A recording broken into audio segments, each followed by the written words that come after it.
All right, so good morning, everyone. Welcome to our asynchronous session. This will serve as your um, asynchronous session for quarter 4, week 3, day 1. Just like what we talked about last time, this is every now and then that we're gonna do in order to catch up for the activities in session and to cope and bridge the gap kapag every time na meron tayong ginagawang activity. So allow me to zoom in. Just like what we always do, we're going to identify first the content standard, performance standards, and also what we call the objectives or learning objectives that we want today. No, so as I zoom in here, let's try to read first, or I want you to copy this on your health notebook. We have here for the content standards. This one, content standards. Yeah.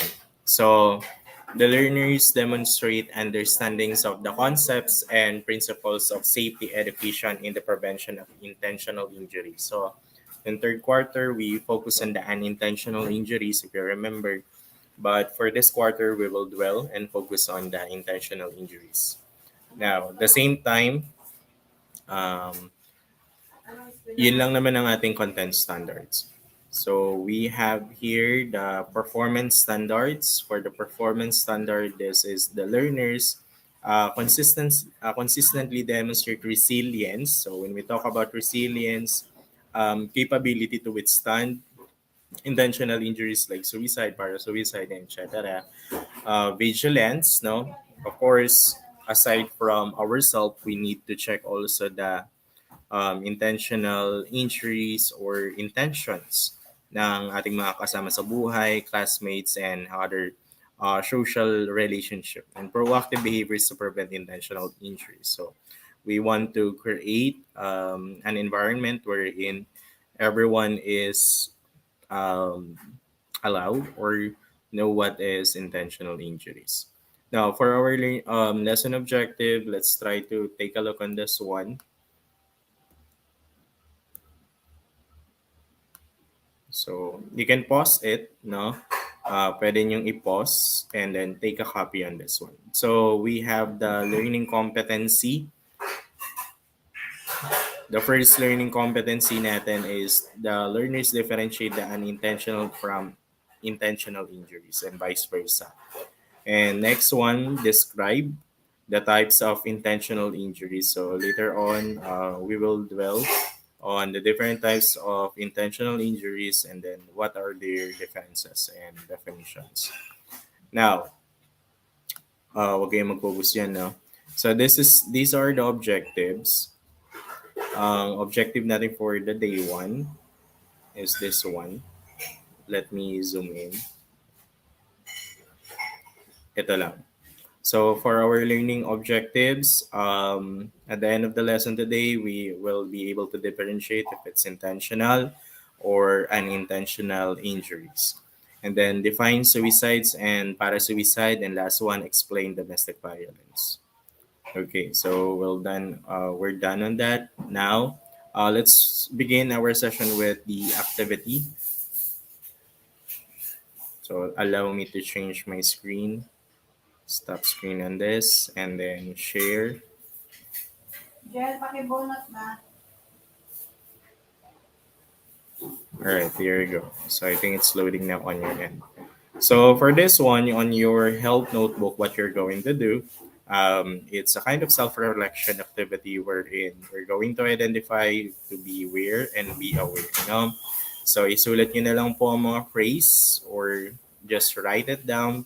And then I want you to identify whether it's an intentional injuries or not. Now, it is stated there on the instruction and the direction that if the sentence or the phrase is intentional, you need to put check. If it's unintentional, it's cross. Now, you have the options. You can write it on your notebook and answer it directly on your notebook, or you can put it on the chat box As long as you are using a YouTube name aligned to your actual name, that's okay. Pero kung you are using Japanese or you're using other alias, that would be a problematic, or baka mahirapan ako ma-identify if kayo yun or sino yun. No? So number one, a student commits suicide after being bullied. Is it intentional or unintentional? So you can put your answer there. Second, teenager rape and slain. Is it intentional or unintentional? Third one, construction worker accidentally fall from the building. Is it intentional or unintentional? Number four, suicide bomber caught in the mall. Is it intentional or unintentional? And number five, 2 million worth of properly burned into ashes because of an attended candle. Is it intentional or unintentional? So you can put your answer there and so on and so forth. And then before we end this session, I will reveal the answers. No?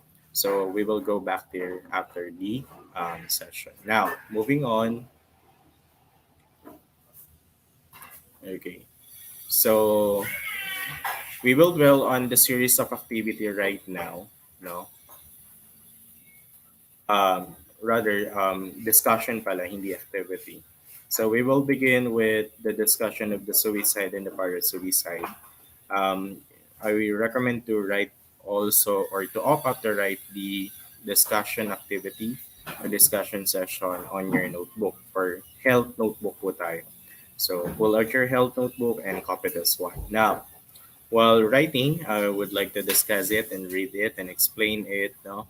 And if you have any questions, like for example, you are having a problem or nahihirapan kayo intindihan ng isang part, just let me know. Now we have here the suicide. So when we talk about suicide, you can take a pause and read it now. Is the intentional taking of life. Many of those who attempt suicide do not receive mental and emotional counseling because their families try to hide the problem because they are ashamed of it. And because of this, the problem is not solved and the attempt to commit suicide happens again. No? So na paliwanag dyan kung ano ang definition, ano ang ibig sabihin ng suicide. So when we talk about suicide, intentional taking of life, no? So parang sinasadyang kinukuha ang sariling buhay, no? And kadalasan ang may mga common grounds na gumagawa nito is may problems, either could be a monetary, a social, emotional, or other mental health problems. Now, we have another word here, what we call the para-suicide. So when we talk about para-suicide, it's a suicide attempt in which a person does not intended to die.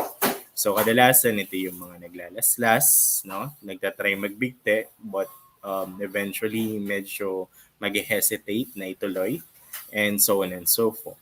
Kadalasan, wala pa sila sa full extent na dapat na sila mag-suicide, but they are almost there, no? And they are looking for some sympathy or empathy or to talk someone to talk their problems and things that nagkakos sa kanila ng mga bagay dito. So those are the two words. We have the suicide and the para-suicide, okay? If you have any question, just let me know. Now, or put it on the comment box, then I'll try to reply on that. Now, so next part, we have the clues for the suicidal tendencies. For the suicidal tendencies natin, kadalasan ito yung mga observable na bagay na nakikita natin, no?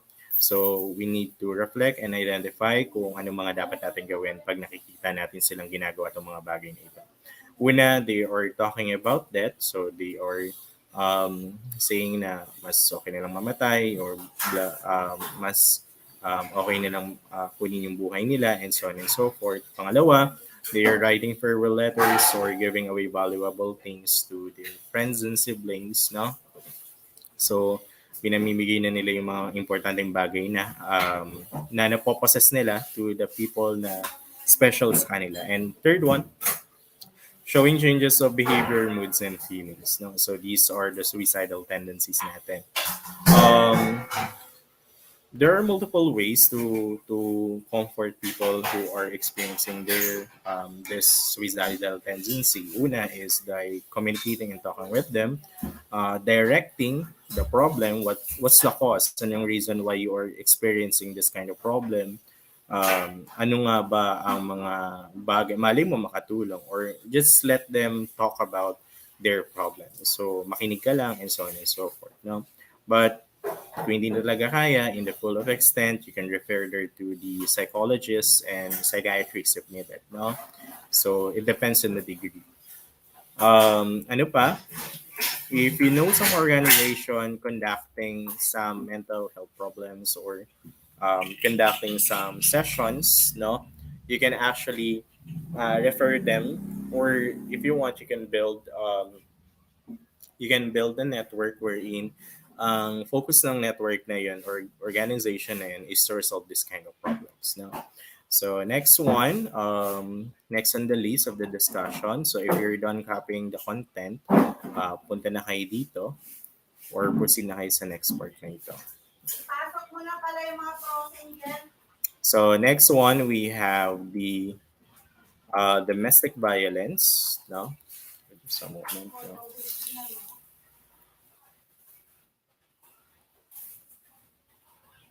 Just a moment lang, naglo-loading ng ano yun.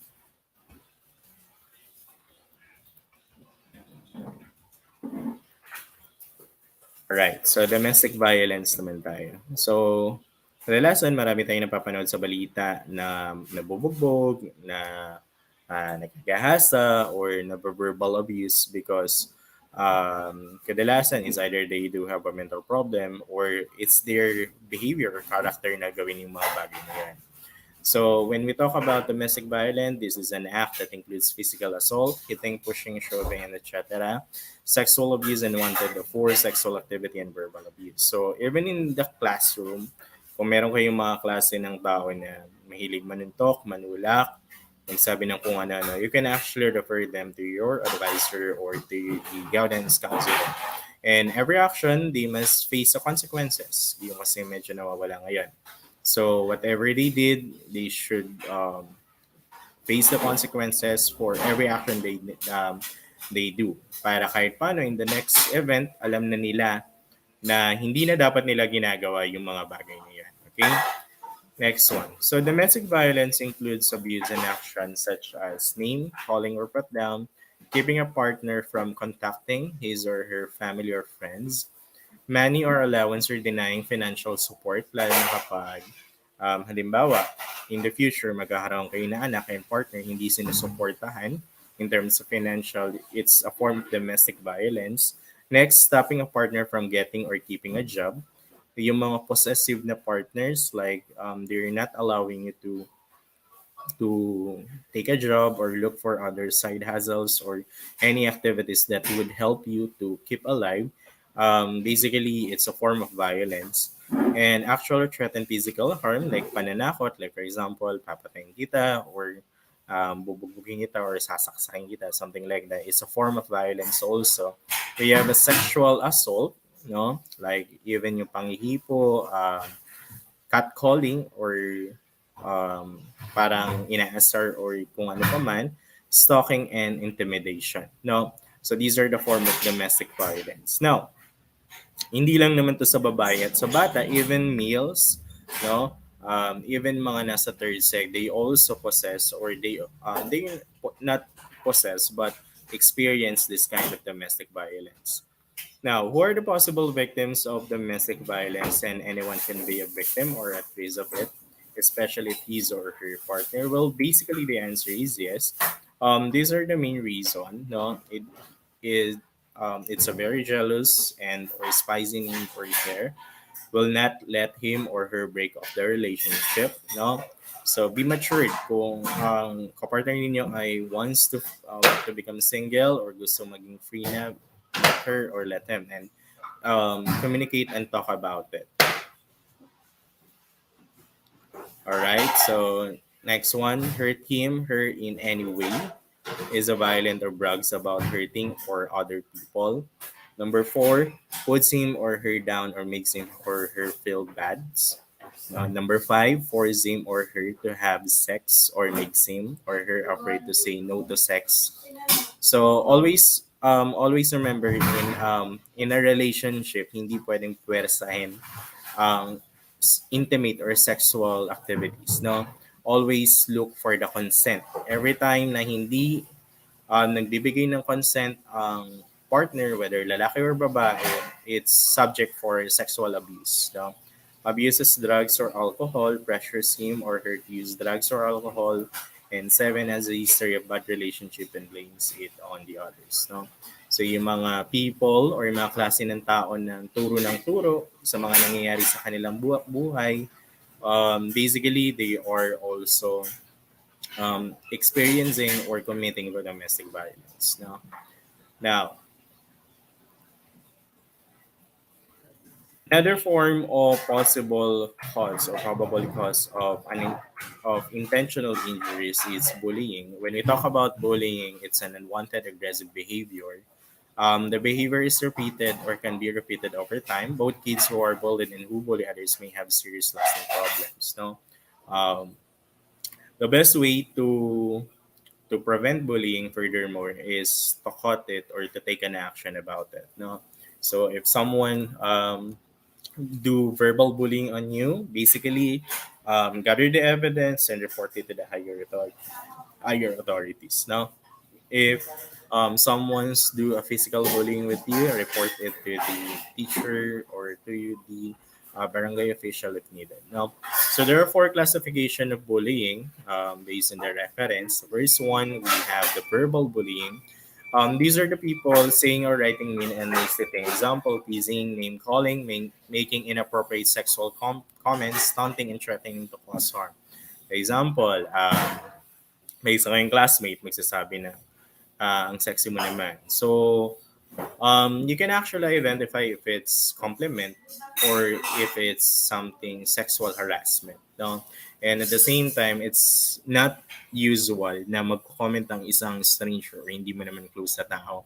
So, there's always a boundary. Sabihan ka agad, I don't like your comment, I don't like that kind of compliment, no? And so on and so forth. We have the social bullying. When we talk about social bullying, sometimes referred to as a relationship, bullying, hurting, or someone's reputation or relationship. Example, telling other children not to be friend with someone, spreading rumors about someone, and embarrassing someone in public. So, people who embarrass other people, like for example, magjowa, or sabihin natin magnanay. Halimbawa, yung anak niya is pinapahiya niya or pinagsasabihan na bawal ang ganyan, bawal ang ganito, or kung ano pa mga comment. Basically, it's a form of social bullying kasi people who get social bully is actually sooner or later magde-develop sa mga unusual or hindi what I call this, hindi okay na mga behavior in the latter part. Now, we have the physical bullying of course, this is the most common one.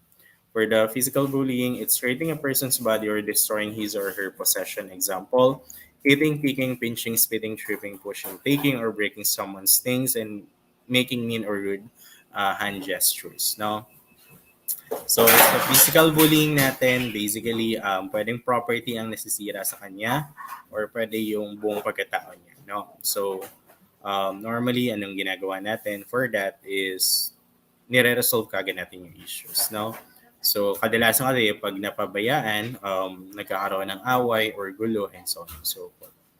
We have number four, cyberbullying. It's a verbal and social bullying done through a use of technology and electronic means, like using social media, mobile devices, and electronic means. So, sa cyberbullying natin that exists even the SOCMED or social media. Now, the best way on that, we have a lot of features in the SOCMED or technology. You can actually use them, like for example, reporting, blocking, so para malayo kayo or maawin niyo yung mga bagay na yun. Or first part is, or best way pala, is to report it to the agency. Next. Those are the forms of bullying. Now, let's proceed with the last part. Let's talk about stalking. When we talk about stalking, this is a kind of pattern of behavior that makes you feel afraid, nervous, harassed, or in danger. It is when someone repeatedly contact you, follows you, and sends you things and talks to you even if you don't want them to. Now, so there are people who admires other people. They have crushes. No, may mga ganun naman. It's normal, but always look for the boundaries. So if that kind of people is nagagawa na nilang medyo labas na sila sa boundaries ng isa pang taong hinahangaan nila. Basically, that would fall under the stalking. And meron tayong batas regarding that. So, kadalasan ang ginagawa natin dyan, we put them in counseling or we confront them. Halimbawa, meron nang i-stalk sa akin. I need to confront him or her, giving them like parang advisory na dapat hindi na dapat maulit or ayoko na ng ganyang action. So, somehow, para maging aware din yung tao. Pangalawa, pag napagsabihan mo na at hindi pa rin talaga tumigil, that's the time you take action and put it on legalities, no? Or authority people. So, stalking's behavior involved actions such as knowing your schedule, showing up at the place you go to. Like, for example, siguro may mga pagkakataon once or twice, but if you observe in a week, parang halos sobrang dalas na kayo nagkikita and you know him or her na may crushes sa'yo, basically there's a problem. No? Sending mail, email, and pictures, calling or texting repeatedly yung kinukulit kayo. So basically, that's a form of stalking. Contacting you or posting about you on social networking sites. So kadalasan, that's a form of stalking. Writing letters, no? Na even though nagsabi ka ng ayaw mo na, basically it's a form of stalking. And yung mga worst part is sinisira yung mga properties mo o yung kung ano pa man ang um, tungkol sa iyo, creating website about you, yung mga posters, sending gifts, stealing things that belongs to you, and any other action to contact, harass, track, or threaten you. So these are the stalking behaviors involvement na ginagawa ng ibang tao. So ganun lang.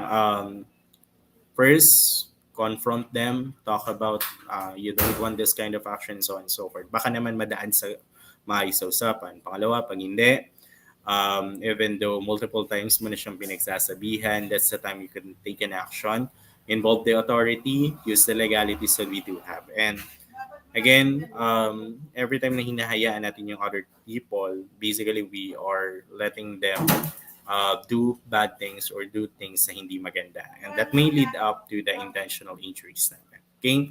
So that's all for all of the discussion that we do have. We tackle about the suicide, para-suicide. We also talk about the domestic violence, bullying, stalking. Now, just like what I've said a while ago, we will go back to the first part and we will identify and reveal the answer. No?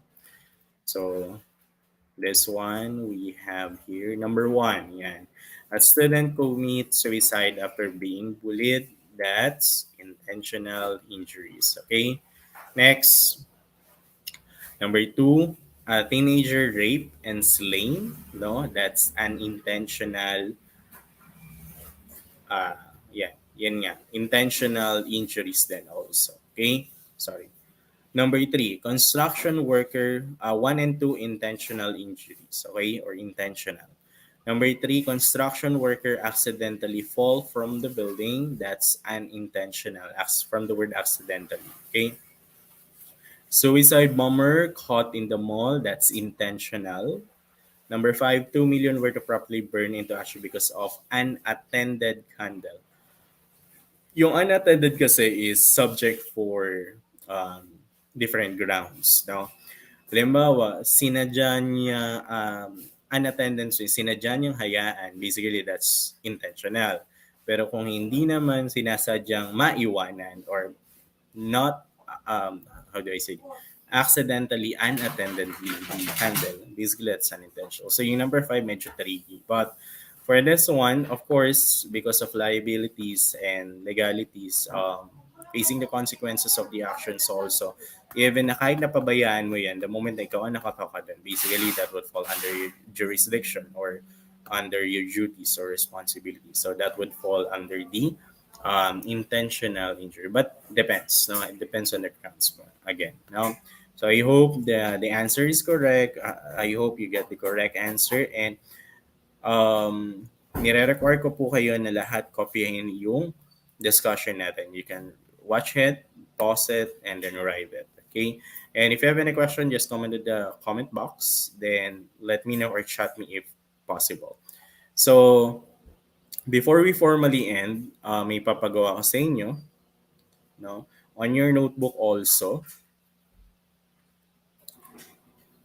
I want you to do this part or activity. And there you go.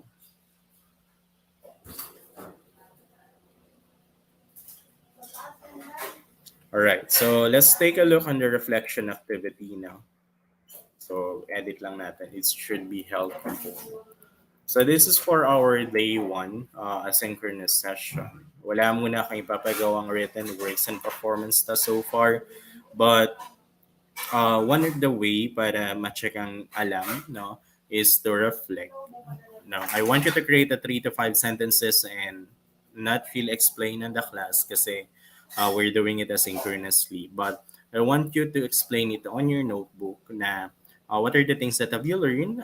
Can you connect it to the experiences that you have, or um, or share it on the comment section. Like for example, I experienced before some family member taking suicide due to the financial problem and so on and so forth. So you can use this reflection activity by sharing in means of social media or by writing it on your notebook, keeping it as a journal on your end. Okay? So every now and then, meron tayong reflection activity like in 3 to 5 sentences. Sir, pwede po man Taglish.